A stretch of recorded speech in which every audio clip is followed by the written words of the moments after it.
removing teeth and even organs to cure mental illness, it actually did happen. On today's Plant and Facts, I'm going to be talking to you about this doctor that believed just that, Dr. Henry Cotton. And if you don't know me, I'm from Funny Medicine Podcast. And while I plant, and today I'm planting these beautiful begonias, and look at that color. Like, they shimmer. They don't look real.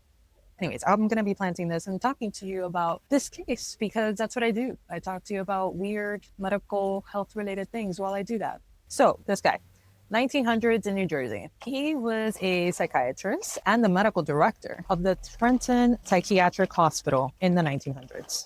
He was highly respected by his peers and even seen as progressive, according to his time. But he had a dangerous theory. He believed that mental illness wasn't caused in the brain at all, but rather caused by bacteria hidden in your teeth, intestines, tonsils. And that these bacteria produced these toxins. They would infect your mind with these toxins and cause mental illness. We know today that there is a relationship between the mind gut, but this is a whole different level of that. Wait for it. Given this belief, he started treating patients accordingly. And he was a medical director after all of this hospital. He started removing sources of infection. At first, he started with teeth. Patients with schizophrenia, depression, or psychosis were lined up to have their teeth removed one by one by one, since the mental illness wasn't getting better. And this included children too. When symptoms didn't improve, Cotton escalated. So hot here today. Like, I shouldn't breathed this hair. So he started removing more souls, testicles, ovaries, gallbladders, stomachs, and even parts of the colon. He called it surgical bacteriology. Families were desperate, and Cotton was respected by his peers and everyone around. They trusted him. The hospital even, quote unquote, reported these success stories. Newspapers wrote glowing articles. Might as well.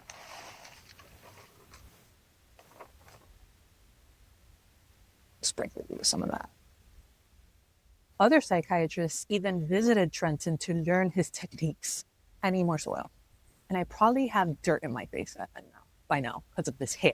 Behind all of that PR, patients were at alarming rates. Many never recovered from these brutal surgeries they underwent, and some were left mutilated. Historians estimate hundreds of patients may have, under his care, but instead of being stopped, Cotton was praised. You soggy. And his colleagues even said that he was saving lives until the truth started coming out. Independent investigations eventually and finally started reviewing his records. His so-called cures were manipulated statistics. Remember, he was a medical director of this hospital after all. Patients that passed on weren't even counted. And those that survived, but with not even any improvement, were called successes. You see, they're like in this weird size that just one would have been too much for this pot. But then I don't want to I have two and they both look great.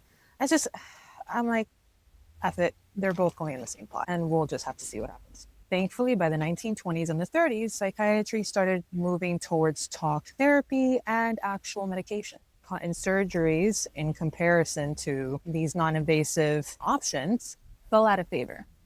What? But he still ran this hospital until in 1933.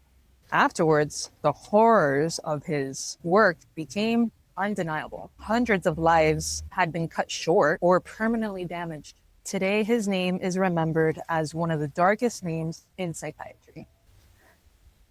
Begonias, these are going inside, but I need to remove their dirt. They're still beautiful. Even dirty, they're still beautiful. Subscribe, comment. What do you think? Was that not nuts? I really wonder what possessed him to think, let me remove the teeth.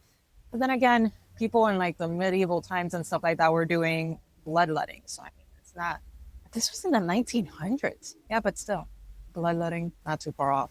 Leeches, all that stuff. Well, leeches do have a medical. I need to stop.